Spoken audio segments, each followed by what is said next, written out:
Chapter 10, double digits, hooray!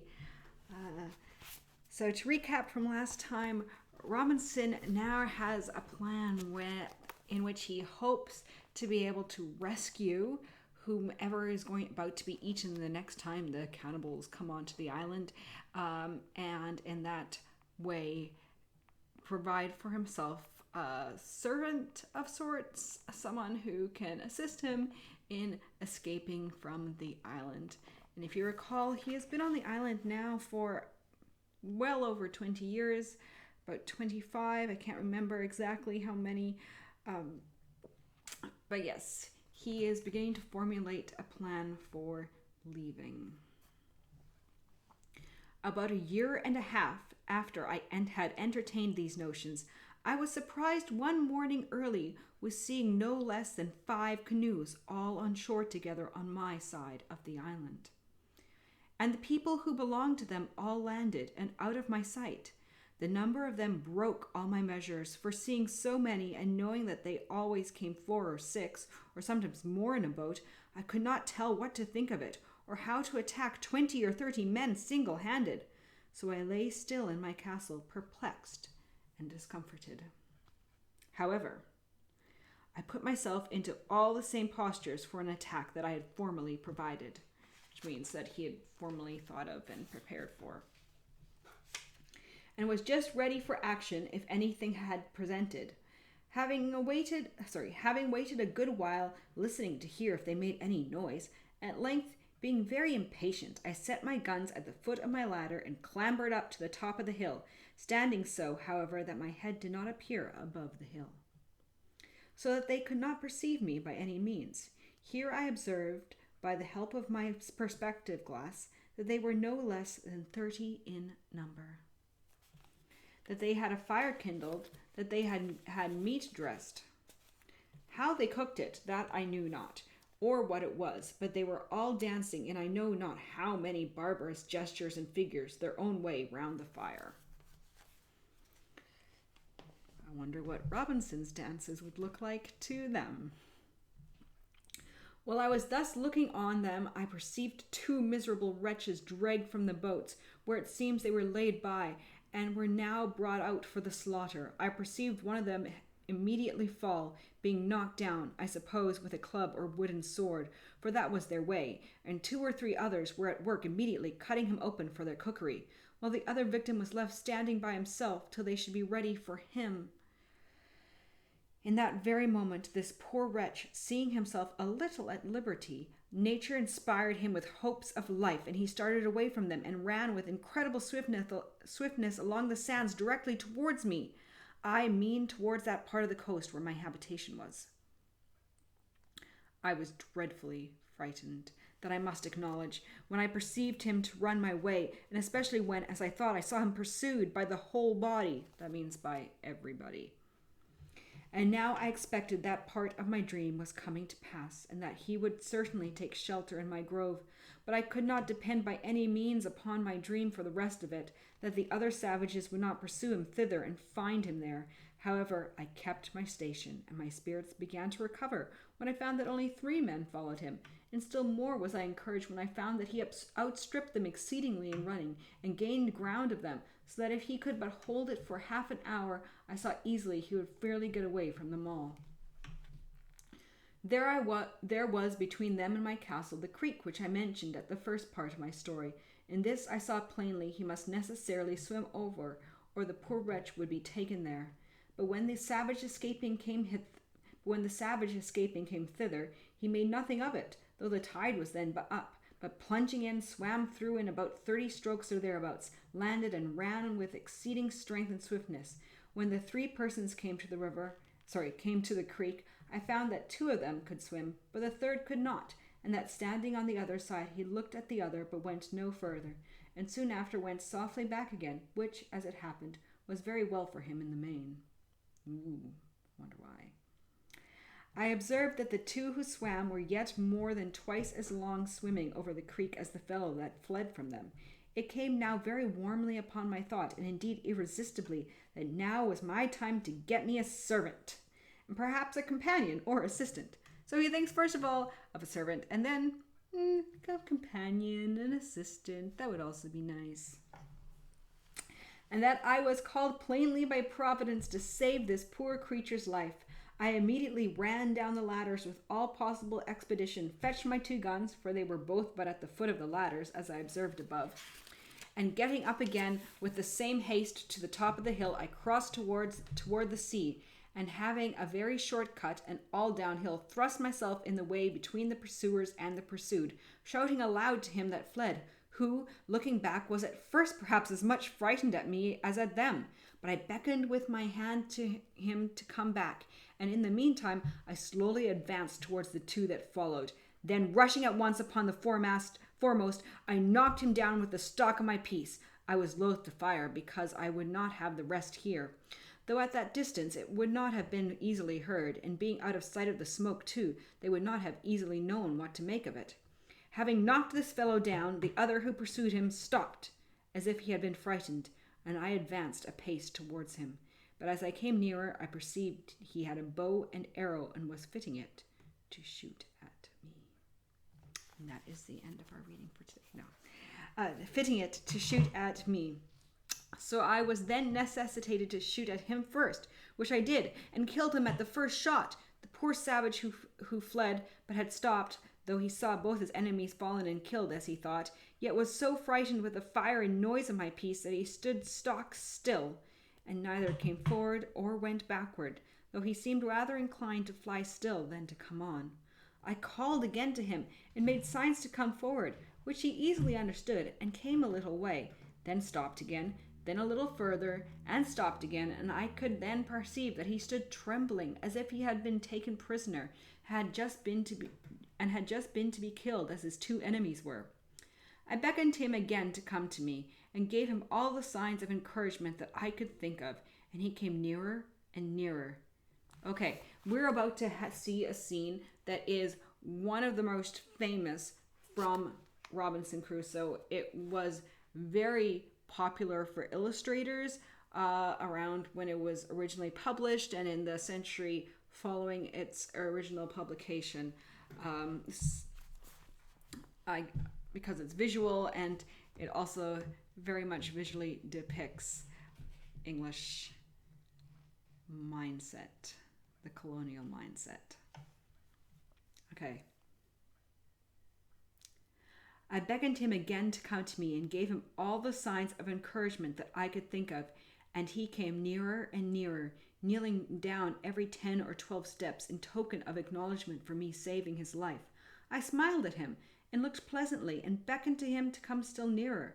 At length he came close to me, and then he kneeled down again, kissed the ground, and laid his head upon the ground, and taking me by the foot, set my foot upon his head. This, it seems, was in token of swearing to be my slave forever. I took him up and made much of him, and encouraged him all I could, for there was more work to do yet, for I perceived the savage who I knocked down was not killed, but stunned with the blow, and began to come to himself. So I pointed to him, and showing him the savage that he was not dead, upon this he spoke some words to me, though I could not understand them. Yet I thought they were pleasant to hear, for they were the first sound of a man's voice that I had heard, my own excepted, for above 25 years. But there was no time for such reflections now. The savage who was knocked down recovered himself so far as to sit up upon the ground, and I perceived that my savage began to be afraid. But when I saw that, I presented my other piece at the man, as if I would shoot him. Upon this my savage, for so I call him now, made a motion to me to lend him my sword, which hung naked in a belt by my side. So I did. He no sooner had it, but he runs to his enemy, and at one blow cut off his head I'll read that again. And at one blow cut off his head as cleverly no executioner could have done it sooner or better, which I thought very strange, for one who I had reason to believe never saw a sword in his life before, except their own wooden swords. However, it seems, as I learned afterwards, they make their wooden swords so sharp, so heavy, and the wood so hard that they will cut off heads even with them, aye, and arms, and that at one blow too. When he had done this, he comes laughing to me in sign of triumph, and brought me the sword again, and with abundance of gestures, which I did not understand, laid it down with the head of the savage that he had killed just before me. But that which astonished him most was to know how I had killed the other Indians so far off. So pointing to him, he made signs to me to let him go to him. So I bade him go, as well as I could. When he came to him, he stood like one amazed, looking at him, turned him first on one side, then t'other, looking at the wound the bullet had made, which it seems was just in his breast, where it made a hole, and no great quantity of blood had followed, but he had bled inwardly, for he was quite dead. He took up his bows and arrows and came back, so I turned to go away, and beckoned to him to follow me, making signs to him that more might come after him. Upon this he signed to me that he should bury them with sand, that they might not be seen by the rest if they followed. And so I made signs again to him to do so. He fell to work, and in an instant he had scraped a hole in the sand with his hands, big enough to bury the first, and then dragged him into it, and covered him, and did so also by the other. I believe he had buried them both in a quarter of an hour. Then, calling him away, I took him not to my castle, but quite away to my cave, on the farther part of the island, so I did not let my dream come to pass in that part, that he came into my grove for shelter. Here I gave him bread and a bunch of raisins to eat and a draught of water, which I found he was indeed in great distress for by his running, and having refreshed him, I made signs for him to go lie down and sleep, pointing to a place where I had laid a great parcel of rice straw and a blanket upon it, which I used to sleep upon myself sometimes, so the poor creature laid down and went to sleep. He was a comely, handsome fellow, perfectly well made, with straight, strong limbs, not too large, tall and well shaped, and as I reckon, about 26 years of age. He had a very good countenance, not a fierce and surly aspect. His hair was long and black, not curled like wool, his forehead very high and large, and a great vivacity and sparkling sharpness in his eyes. The color of his skin was not quite black, but very tawny.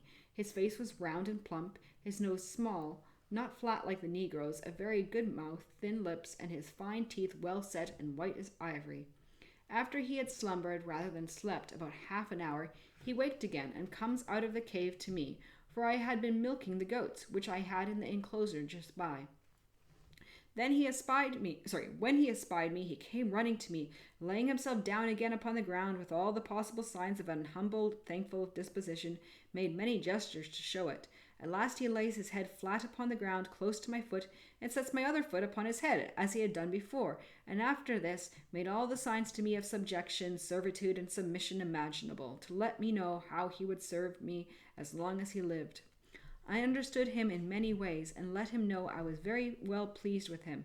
In a little time I began to speak to him, and teach him to speak to me. And first I made him know his name should be Friday, which was the day I saved his life. So Robinson doesn't even bother to find out the man's actual name. He just gives him a name. Yeah.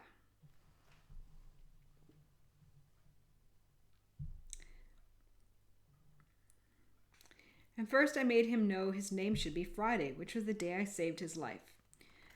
I called him so for the memory of the time. I likewise taught him to say master, and then let him know that was to be my name. And then let him know, I likewise taught him to say yes and no, and to know the meaning of them. I gave him some milk in an earthen pot, and let him see me drink it before him, and sought my bread in it, and I gave him a cake of bread to do the like, which he quickly complied with, and made signs that it was very good for him. I stayed there with him all that night, but as soon as it was day, I beckoned to him to come with me, and let him know I would give him some clothes, at which he seemed very glad, for he was stark naked. As we went by the place where he had buried the two men, he pointed exactly to the place and showed me the marks that he had made to find them again, making signs to me that we would dig them up again and eat them. At this I appeared very angry, expressed my abhorrence of it, made as if I would vomit at the thoughts of it, and beckoned with my hand to him to come away, which he did immediately with great submission. I then led him up to the top of the hill to see if his enemies were gone, and pulling out my glass, I looked and saw plainly the place where they had been, but no appearance of them or of their canoes, so that it was plain they were gone, and had left their 2 comrades behind them without any search after them. But I was not content with this discovery, but having now more courage and consequently more curiosity, I took my man Friday with me, giving him the sword in his hand with the bow and the arrows at his back, which I found he could use very dexterously, making him carry 1 gun for me and I 2 for myself, and away we marched to the place where these creatures had been, for I had a mind now to get some fuller intelligence of them. When I came to the place, my very blood ran chill in my veins, and my heart sank within me at the horror of the spectacle. Indeed, it was a dreadful sight. At least it was so to me, though Friday made nothing of it. The place was covered with human bones, the ground dyed with their blood, great pieces of flesh left here and there, half-eaten, mangled, and scorched, and in short, all the tokens of the triumphant feast they had been making there after a victory over their enemies. I saw their skulls, 5 hands, and the bones of 3 or 4 legs and feet, and abundance of other parts of the bodies. And Friday, by his signs, made me understand that they brought over 4 prisoners to feast upon, that 3 of them were eaten up, and that he, pointing to himself, was the 4th, that there had been a great battle between them and their next king, whose subjects it seems he had been one of, and that they had taken a great number of prisoners, all of which were carried to several places by those that had taken them in the fight, in order to feast upon them, as was done here by these wretches upon those they brought hither. I caused Friday to gather all the skulls, bones, flesh, and whatever remained, and lay them together in a heap, and make a great fire upon it, and burn them all to ashes. I found Friday had still a hankering stomach after some of the flesh, and was still a cannibal in his nature, but I showed so much abhorrence at the very thought of it, and at the least appearance of it, that he dared not reveal it, for I had by some means let him know that I would kill him if he offered it. When we had done this, we came back to our castle, and there... Oh, I like that he calls it our castle now. And there I fell to work for my man Friday, and first of all I gave him a pair of linen drawers, which I found in the wreck, and which with a little alteration fitted him very well. Then I made him a jerkin of goatskin, as well as my skill would allow. That's kind of like a waistcoat or vest sort of thing.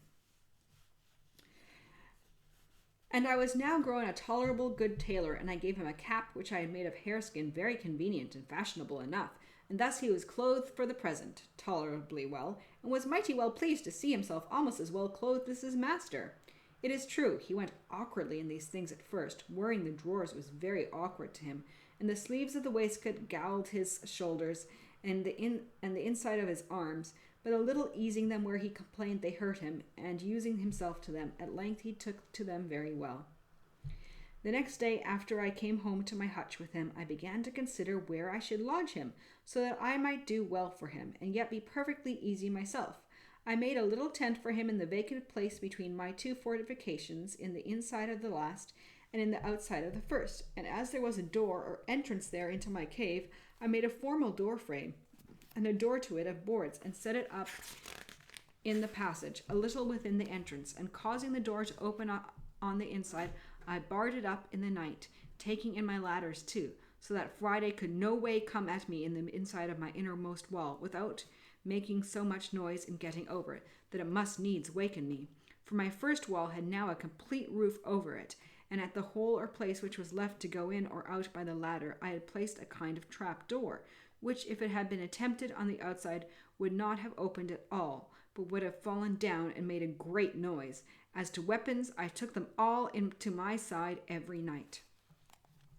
But I needed none of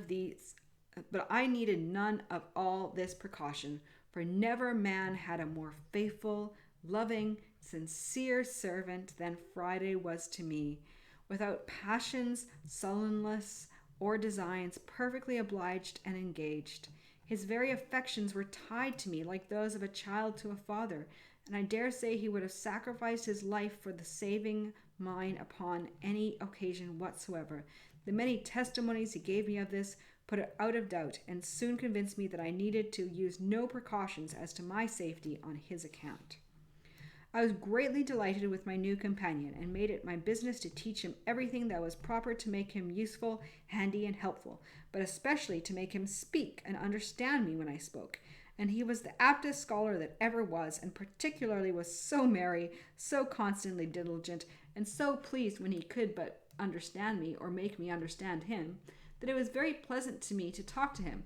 And now my life began to be so easy that I began to say to myself that could I but have been safe from more savages, I cared not if I was never to remove from the place while I lived.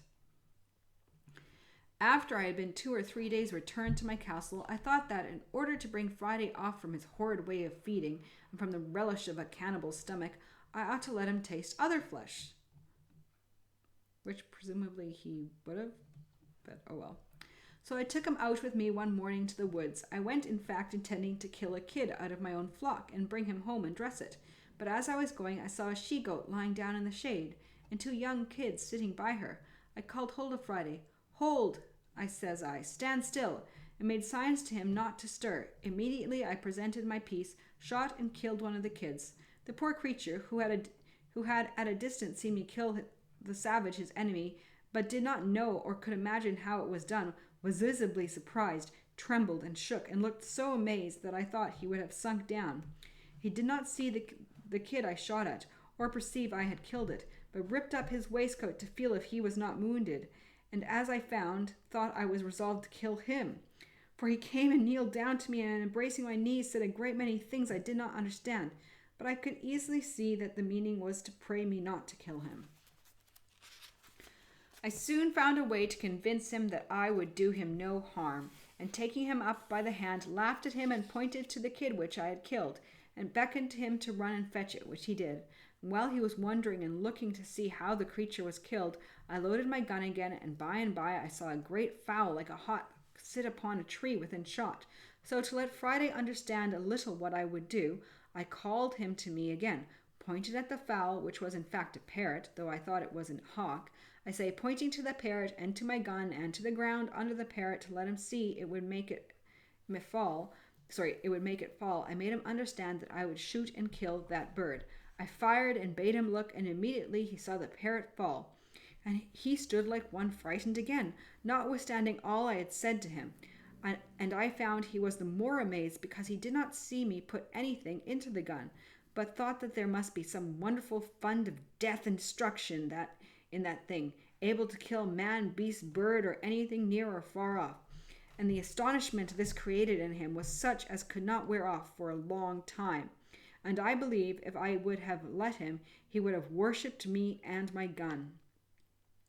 As for the gun itself, he would not so much as touch it for several days after, but would speak to it and talk to it as if it had answered him when he was by himself, which, as I afterwards learned of him, was to desire it not to kill him.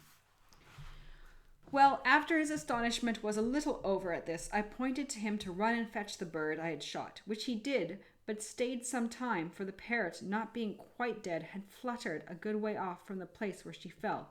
However, he found her, took her up, and brought her to me, and as I had perceived his ignorance about the gun before, I took this advantage to charge the gun again, and not let him see me do it, that I might be ready for any other mark that might present.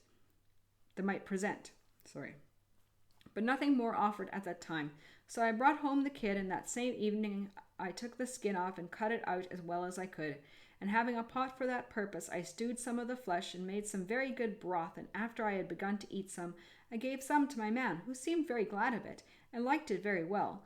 But that which was the strangest to him was to see me eat salt with it. Okay, so this answers my question from earlier. I guess Robinson has been using salt, either salt that he already had or salt that he has sort of gathered from the sea. He made a sign to me that salt was not good to eat, and putting a little into his own mouth, he seemed to nauseate it, and would spit and sputter at it, washing his mouth with fresh water after it. On the other hand, I took some meat in my mouth without salt, and I pretended to spit and sputter for want of salt, as fast as he had done at the salt. But it would not do. He would never care for the salt with his meat or in his broth, at least not a great while, but then but a very little. Having thus fed him with boiled meat and broth, I was resolved to feast him the next day with roasting a piece of the kid. This I did by hanging it before the fire on a string, as I had seen many people do in England, setting 2 poles up, one on each side of the fire, and one across the top, and tying the string to the cross stick, letting the meat turn continually. This Friday admired very much. When he came to taste the flesh, he took so many ways to tell me how well he liked it, that I could not but understand him, and at last he told me he would never eat man's flesh any more, which I was glad to hear. The next day I set him to work at beating some corn out, and sifting it in the manner I used to do, as I observed before, and he soon understood how to do it as well as I, especially after he had seen what the meaning of it was, and that it was to make bread of, for after that I let him see me make my bread and bake it too, and in a little time Friday was able to do all the work for me as well as I could do it myself. I began now to consider that having 2 mouths to feed instead of 1, I must provide more ground for my harvest and plant a larger quantity of corn than I used to do.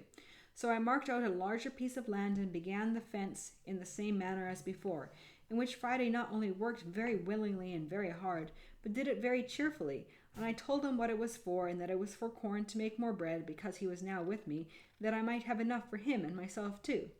He appeared very aware of that part, and let me know that he thought I had much more labor upon me on his account than I had for myself, and that he would work the harder for me if I would tell him what to do. This was the pleasantest year of all the life I led in this place. Friday began to talk pretty well and understand the names of almost everything I had occasion to call for, and of every place I had to send him to, and talked a great deal to me, so that in short I began now to have some use for my tongue again, which indeed I had very little occasion for before, that is to say, about speech. Besides the pleasures of talking to him, I had a singular satisfaction in the fellow himself. His simple, unfeigned honesty appeared to me more and more every day. I began really to love the creature, and on his side I believe he loved me more than it was possible for him ever to love anything before. Wow. I had a mind once to try if he had any hankering inclination to his own country again, and having taught him English so well that he could answer me almost any questions, I asked him whether the nation that he belonged to never conquered in battle. At which he smiled and said, yes, we always fight the better. That is, he meant always get the better in fight. And so we began the following discourse. You always fight the better, said I. How came you to be taken prisoner then, Friday? Friday. My nation beat much for all that. Master. How beat? If your nation beat them, how came you to be taken? Friday. They more many than my nation in the place where me was. They take 1, 2, 3, and me. My nation overbeat them in the yonder place, where me no was. There my nation take 1, 2, great 1,000. Master. But why did not your side recover you from the hands of your enemies then? Friday. They run 1, 2, 3, and me, and make go in the canoe. My nation have no canoe that time. Master. Well, Friday, and what does your nation do with the men they take? Do they carry them away and eat them as these did? Friday. Yes, my nation eat mans too. Eat all up. Master. Where do they carry them? Friday. Go to other place where they think. Master. Do they come hither? Friday. Yes, they come hither. Come other else place. Master. Have you been here with them? Friday. Yes, I've been here. Points to the northwest side of the island, which, it seems, was their side. By this I understood that my man Friday had formerly been among the savages who used to come on shore on the farther part of the island, on the same man-eating occasions that he was now brought for, and some time after, when I took the courage to take him to that side, being the same I formerly mentioned, he immediately knew the place and told me he was there once when they ate up 20 men, 2 women, and 1 child. He could not tell 20 in English, but he numbered them by laying so many stones in a row. I have told this passage because it introduces what follows, that after I had had this discourse with him, I asked him how far it was from our island to the shore, and whether the canoes were not often lost. He told me there was no danger, no canoes ever lost, but that after a little way out to the sea, There was a current and wind, always one way in the morning, the other in the afternoon. So they are always assured of where they will land and which direction they are going.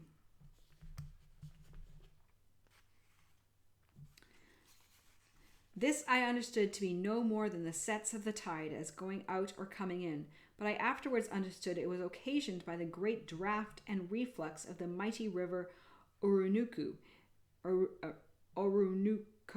in the mouth of which river, as I found afterwards, our island lay. And this land which I perceived to the west and northwest was the great island Trinidad, on the north point of the mouth of the river. I asked Friday 1,000 questions about the country, the inhabitants, the sea, the coast, and what nations were near. He told me all he knew with the greatest openness imaginable. I asked him the name of the several nations of his sort of people, but could get no other name than Caribs, from whence I uneasily understood that these were the Caribbees. He told me that up a great way beyond the moon, that was, beyond the setting of the moon, which must be west from their country, there dwelt white bearded men, like me, and pointed to my great whiskers, which I mentioned before, and that they had killed much mans, that was his word, by all which I understood he meant the Spaniards, whose cruelties in America had spread over the whole countries, and was remembered by all the nations from father to son. I inquired if he could tell me how I might come from this island and get among those white men. He told me, yes, I might go in two canoe. I could not understand what he meant, or make him describe to me what he meant by two canoe, till at last, with great difficulty, I found he meant it must be in a large boat as big as two canoes. This part of Friday's discourse began to relish with me very well, and from this time I entertained some hopes that one time or other I might find an opportunity to make my escape from this place, and that this poor savage might be a means to help me do it. After Friday and I became more intimately acquainted, he could understand almost all I said to him, and speak fluently, though in broken English, to me. I acquainted him first with true Christian religion, and then with my own story, or at least so much of it as related to my coming into the place, how I had lived there, and how long. I let him into the mystery, for such it was to him, of gunpowder and bullet, and taught him how to shoot. I gave him a knife, which he was wonderfully delighted with, and I made him a belt with a frog for carrying a hatchet, which was not only as good a weapon in some cases, but much more useful upon other occasions. I described to him the country of Europe. Okay, country, sure. I described to him the country of Europe, and particularly England, which I came from, how we lived, how we worshiped God, how we behaved to one another, how we traded in ships to all parts of the world. I gave him an account of the wreck which I had been on board of, and showed him as near as I could the place where she lay, but she was all beaten in pieces before and gone. I showed him the ruins of our boat which we lost when we escaped, and which I could not stir with my whole strength then, but was now fallen almost to pieces. Upon seeing this boat, Friday stood musing a great while, and said nothing. I asked him what it was he studied upon. At last says he, "Me see such boat like come to place at my nation." I did not understand him a good while, but at last, when I had examined farther into it, I understood that a boat, such as that had been, came on shore upon the country where he lived. That is, as he explained it, was driven thither by stress of weather. I immediately imagined that some European ship must have been cast away upon their coast, and the boat might get loose and drive ashore, but was so dull that I never once thought of men making escape from a wreck thither, much less whence they might come, so I only inquired after a description of the boat. Friday described the boat to me well enough, but brought me better to understand him when he added with some warmth, "We saved the white mans from drown." When I presently asked him if there was any white mans, as he called them, in the boat, "Yes," he said, "the boat full white mans." I asked him how many. He told upon his fingers 17. I asked him what became of them. He told me, they dwell at my nation." This put new thoughts into my head, for I imagined that these might be the men belonging to the ship that was cast away in sight of my island, as I now call it, who after the ship was struck on the rock, they saw her inevitably lost, had saved themselves and they saw her inevitably lost. They saved themselves in their boat and were landed upon that wild shore among the savages. Upon this I inquired of him more critically what become of them. Upon this I inquired of him more critically what was become of them. He assured me they lived still there, that they had been there about 4 years, that the savages let them alone and gave them victuals to eat. I asked him how it came to pass that they did not kill them and eat them. He said, "No, they make brother with them." That is, as I understood him, a truce. And then he added, "They no eat mans, but when makes the war fight." That is to say, they never eat any men but such as come to fight with them, and are taken in battle. It was after this some considerable time, that being upon the top of the hill at the east side of the island, from whence, as I have said, I had in a clear day discovered the main or continent of America, Friday, the weather being very serene, looks very earnestly towards the mainland, and in a kind of surprise falls to jumping and dancing, and calls out to me, for I was at some distance from him. I asked him what was the matter. "Oh joy," he says, "oh glad, there see my country, there my nation."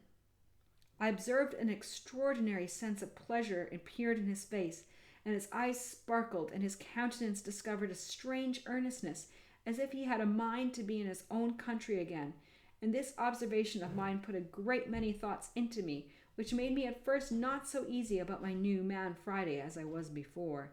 And I made no doubt but that if Friday could get back to his own nation again, he would not only forget all his religion, but all his obligation to me, and would be forward enough to give his countrymen an account of me, and come back perhaps with 100 or 2 of them, and make a feast upon me, at which he might be as merry as he used to be with those of his enemies when they were taken in war. But I wronged the poor honest creature very much, for which I was very sorry afterwards. However, as my jealousy increased and held me some weeks, I was a little more circumspect, and not so familiar and kind to him as before. In which I was certainly in the wrong too, the honest, grateful creature having no thought about it but what consisted with the best principles, both as a religious Christian and as a grateful friend, as appeared afterwards to my full satisfaction.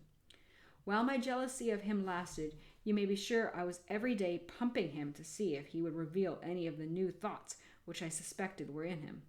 But I found everything he said was so honest and so innocent that I could find nothing to nourish my suspicion.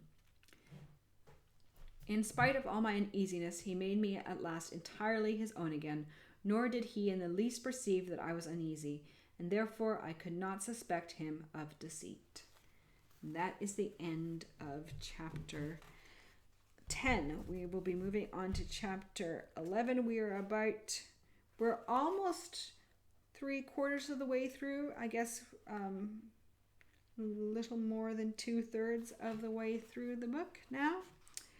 So we will see what happens next.